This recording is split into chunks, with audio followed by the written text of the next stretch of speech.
आदरणीय धर्म प्रेमी सज्जनों, सादर नमस्ते। मैं जेठालाल विश्वकर्मा आप सभी का हार्दिक स्वागत करता हूँ।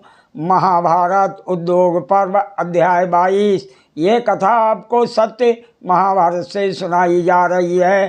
पिछले अंक में आपने सुना राजा धृतराष्ट्र और दुर्योधन ने श्री कृष्ण जी को किस प्रकार पांडवों से अलग करने की साजिश रचा। इस बात पर क्रुद्ध होकर भीष्म जी ने कहा, हे धृतराष्ट्र, तुम्हारा ये मंदबुद्धि पुत्र काल के बस में हो गया है। ये अपने हितैषी सुहृदों के समझाने पर भी अनर्थ को ही अपना रहा है, अर्थ को नहीं।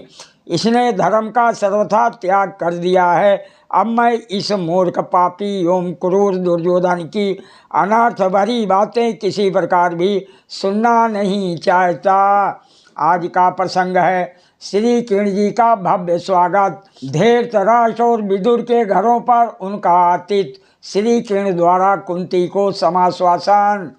महाभारत की कथा सुनाते हुए महर्षि वैशंपायन जी कहते हैं, हे राजन जनमेजय जी, उधर वृक स्थल में प्रातःकाल उठकर श्री कृष्ण जी ने संध्या आदि नित्य कर्म पूर्ण किए। फिर ब्राह्मणों की आज्ञा ले वह हस्तिनापुर की ओर चले।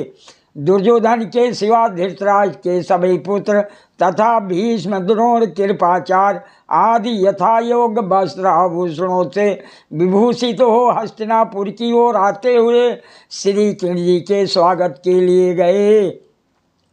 हे भरत श्रेष्ठ, उस समय श्री कृष्ण जी के दर्शन की तीव्र इच्छा के कारण स्त्री, बालक तथा वृद्ध कोई भी घर में नहीं ठहर सका। सभी श्री कृष्ण जी के स्वागत के लिए उमड़ पड़े। अनायास ही महान पराक्रम कर दिखाने वाले भीष्म तथा द्रोणाचार्य जी से मार्ग में ही मिलकर धृतराष्ट्र पुत्रों से घिरे हुए श्री कृष्ण जी ने नगर में प्रवेश किया। श्री कृष्ण जी के स्वागत सम्मान के लिए हस्तिनापुर को खूब सजाया गया था। वहाँ का राजमार्ग भी अनेक प्रकार के रत्नों से सुशोभित किया गया था। शत्रुओं को छीण करने वाले कमल नेत्र श्री कृष्ण जी ने राजा धृतराष्ट्र के अट्टिलिकाओं से सुशोभित उज्जवल भवन में प्रवेश किया।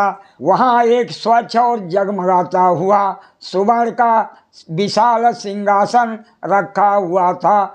धृतराष्ट्र की आज्ञा से श्री कृष्ण जी उसी पर आसीन हुए। उनका आतिथ्य ग्रहण करके श्री कृष्ण जी हंसते हुए कौरवों के साथ बैठ गए और सबसे अपने संबंध के अनुसार यथायोग व्यवहार करते हुए उनसे घिरे हुए कुछ समय तक बैठे रहे।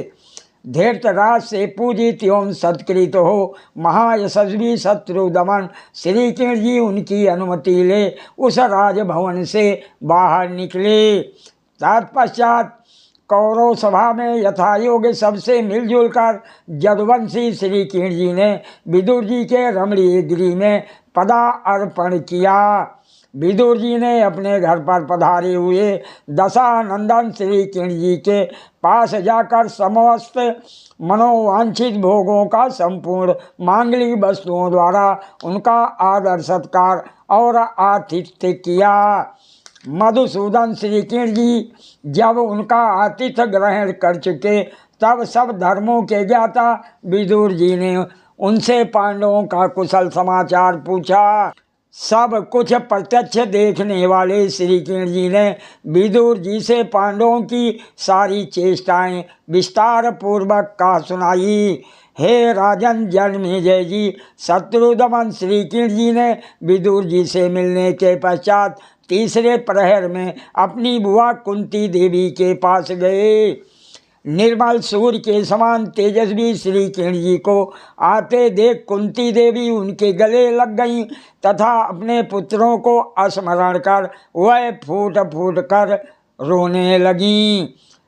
महारानी कुंती ने कहा, हे माधव, वैदव्य, धन का नाश और कुटुंबी जनों के साथ बढ़ा हुआ वैर भाव, इन सब से मुझे उतना शोक नहीं होता जितना कि पुत्रों के बिछो मुझे शोक दग्ध कर रहे हैं।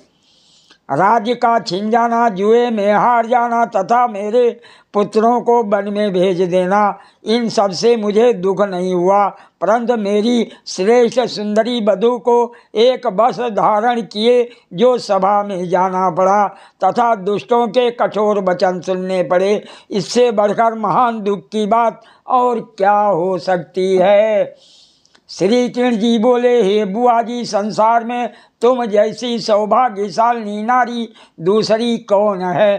तुम राजा सूरसेन की पुत्री हो तथा महाराज अजमेर के कुल में ब्याह कर आई हो। तुम वीर पत्नी, वीर जननी तथा समस्त गुणों से सुभूषित हो। हे महाप्राज्ञ, तुम्हारी जैसी विवेकशील स्त्री को सुख और दुख चुपचाप सहने चाहिए।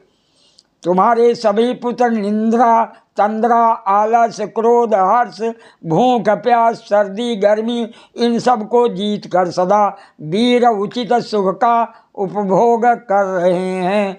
हे बुआ जी, द्रौपदी सहित पांचों पांडवों ने आपको प्रणाम कहलाया है तथा अपने को सकुशल बताकर अपने स्वास्थ्य की भी सूचना दी है।